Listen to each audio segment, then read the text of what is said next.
So ఇప్పుడు జాగ్రత్తగా గమనించండి, ఒక సిద్ధాంతం ఉన్నది, ఒక ప్రిన్సిపల్ ఉన్నది, ఒక సిద్ధాంతం ఉన్నది. ప్రతి దేవుని వాక్యాన్ని మనం సందర్భంలోంచే తెలుసుకోవాలి, నేర్చుకోవాలి, ఇంటర్ప్రెట్ చేయాలి, తర్జుమా చేయాలి.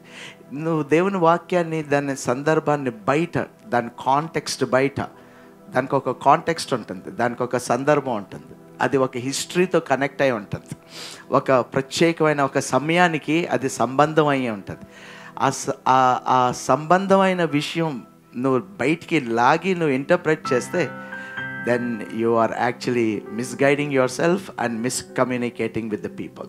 నువ్వు సరిగ్గా చేయట్లేదు అది. సో సందర్భం అనేది చాలా ప్రాముఖ్యం. సో ఇక్కడ జాగ్రత్తగా గమనించండి, మరొక్కసారి ప్రవచించండి అన్నదానికి ఒక సందర్భం ఉన్నది. దేని గురించి ప్రవచించమంటున్నాడంటే దేశాల గురించి, అనేక ప్రజల గురించి, ఆ ప్రజలు అనేక భాషలకి చెందిన వాళ్ళు కదా, వాళ్ళ గురించి ప్రవచించమంటున్నాడు. ఇది ఎప్పుడు జరిగిద్ది అంటే మహాశ్రమంలో జరిగిద్ది. Suppose to happen in great tribulation. మహాశ్రమంలో జరిగింది. మరి మహాశ్రమంలో జరిగేది, కొంతమంది అనుకోవచ్చు, what is this great tribulation pastor గారు?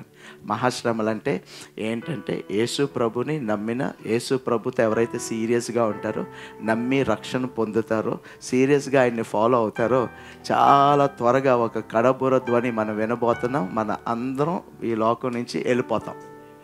That is called in English rapture అని. లేవనెత్తబడతాం. మనం సంఘం వెళ్ళిపోయిన తర్వాత, అస్సలైన విశ్వాసులు వెళ్ళిపోయిన తర్వాత ఈ భూలోకంలో మహాశ్రమలు మొదలవుతాయి. మొదటి 3.5 సంవత్సరాలు శ్రమలు, నెక్స్ట్ 3.5 years ఈజ్ మహాశ్రమలు. రైట్.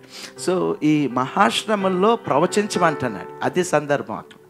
మరి ఈ మహాశ్రమంలో మరొక్కసారి ప్రవచించేది ఇప్పుడు మనకి ఎలాగో ఉపయోగపడుతుంది అని మీరు అడిగితే ఒక సిద్ధాంతం ఉన్నది. సిద్ధాంతం ఏంటి అంటే, ఏ విషయాలైతే మహాశ్రమంలో మనకి కనపడతాయో ఆ ట్రేసెస్ ఇప్పుడే మొదలైపోయింది. It may not be in a massive manner, మ్యాసివ్గా జరగకపోవచ్చు. ట్రిబులేషన్లో జరిగిద్ది, మహాశ్రమంలో జరిగిద్ది మ్యాసివ్గా, ఎక్కువగా. కానీ ఆ ట్రేసెస్, ఆ విషయాలన్నీ ఇప్పుడే మొదలైపోయాయి. All right. ఫర్ ఎగ్జాంపుల్ జాగ్రత్తగా గమనిద్దాం. ఫర్ ఎగ్జాంపుల్ దానియేలు 12వ అధ్యాయం 9వ వచనం చదువుదాం. అసలుకి ఏం జరిగిద్ది, అసలుకి అలాంటి విషయాలు, మహాశ్రమంలో జరిగే విషయాలు ఇప్పుడు కూడా జరుగుతున్నాయో లేదో అనేది 12వ అధ్యాయం, దానియేలు 12వ అధ్యాయం 9వ వచనం. Let me read it. He replied, "Go your way, Daniel, because the words are rolled up and sealed until the time of the end." తెలుగులో చదువుదాం.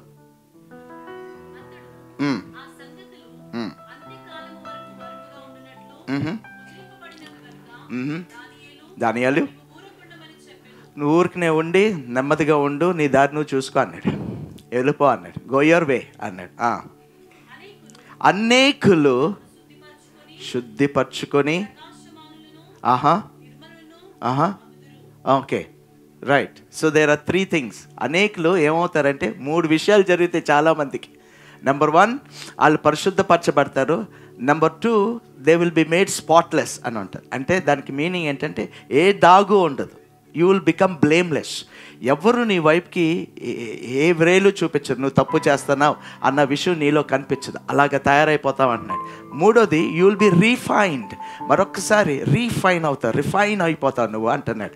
సో కొంతమంది ప్రజలు చివరి దినాల్లో ఈ 3 విషయాలకి గురవుతారు. ఈ 3 విషయాలు వాళ్ళ జీవితంలో జరుగుతాయని చెబుతూ, దుష్టులు దుష్ట కార్యాలు చేయరు గనుక ఏ దుష్టుడును ఈ సంగతులను. సో ఇక్కడ 2 ఫోర్సెస్ ఉన్నాయి. చివరి దినాల్లో 2 ఫోర్సెస్, 2 entities, 2 రకాలైన ప్రజలు ఉంటారంటున్నారు. ఒకలేమో పరిశుద్ధులైపోతారు, సూపర్ న్యాచురల్ విషయాల్ని డీల్ చేస్తూ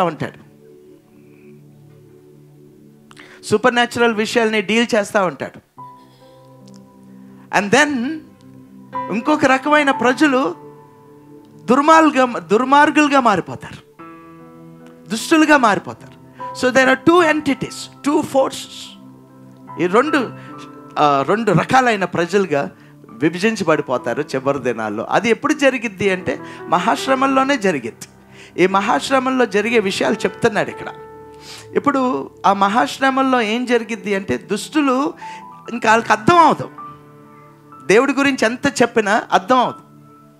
సంఘానికి రావచ్చు, వాళ్ళు వాక్యం విన్నట్టే వినొచ్చు, కానీ ఏం అర్థం అవుతుంది? Because God blocks them of. ఆ మహాశ్రమంలో అలాగా జరిగిద్ది అన్నాడు. ఇంకొక రకమైన ప్రజలు పరిశుద్ధంగా మారిపోతారు. They will be made purified, spotless, and they will become refined. ఇది మహాశ్రమంలో జరిగిద్ది అంటున్నాడు. ఇప్పుడు నేను మీ చిన్న క్వశ్చన్ అడగాల్సిన క్వశ్చన్ ఏంటి అంటే, అది ఇప్పుడు జరగట్లేదా?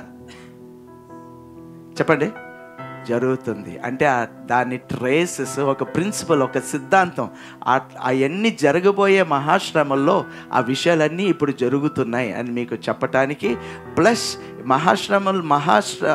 ఆ శ్రమంలో జరిగేవన్నీ ఇప్పుడు మనకి వర్తిస్తాయి, మనం జాగ్రత్త పడాలి అన్న ఒక విషయాన్ని నేను మీకు చూపించడానికి ఆ వచనాలు చదవమని చెప్పాను.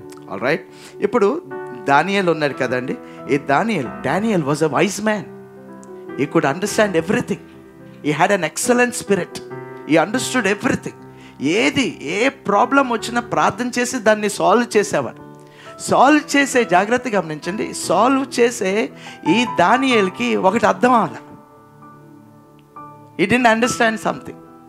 ఏం అర్థం అవ్వలేదు అంటే, ఒక్కసారి చూద్దాం. ఏం అర్థం అవ్వలేదు పాస్టర్ గారు అంటే, ఒక విషయం అర్థం అవ్వలేదు దానియేలుకి.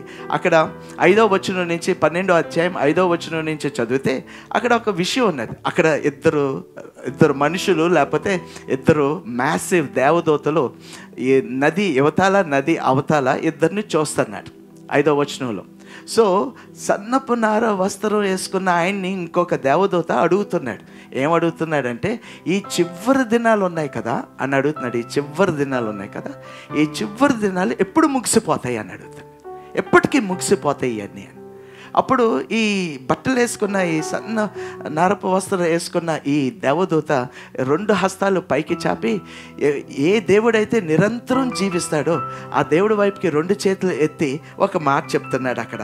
అది మనకి 7వ వచనం చివరి పాటలో కనిపిస్తుంది. ఒకసారి చదవండి.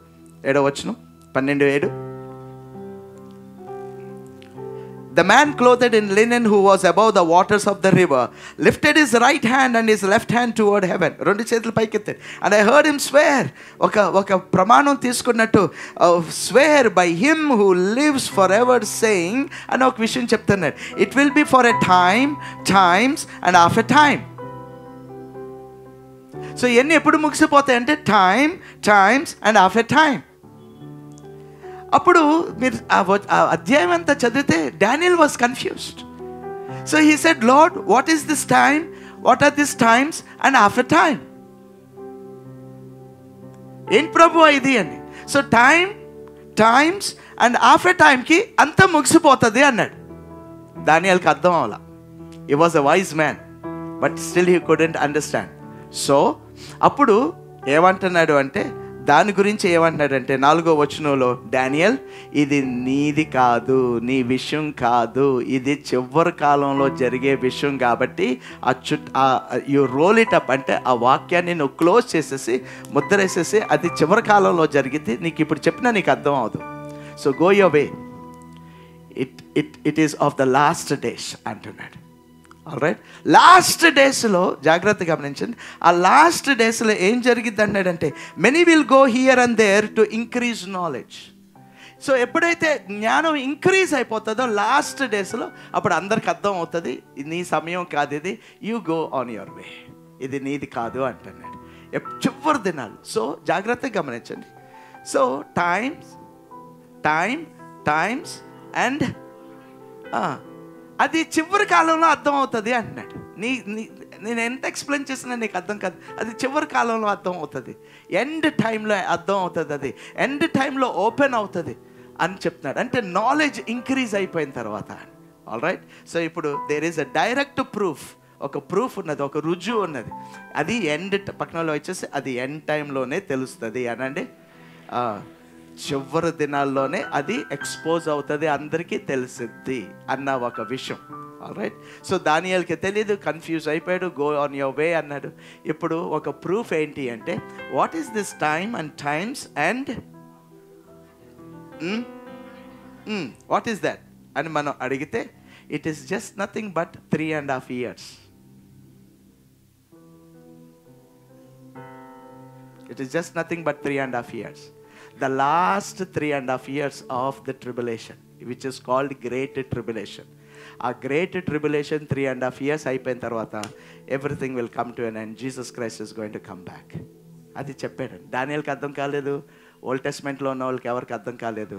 చివరి దినాల్లో వచ్చినప్పుడు జ్ఞానం ఇంక్రీజ్ అయ్యి అప్పుడు అర్థం అవుతుంది అని చెప్పిన మాట పక్కన ఉన్న వాళ్ళు వైపు చేసి, నీకు అర్థమైంది కదా అనండి. వాళ్ళ వైపు చేసి, అంటే చెప్పండి.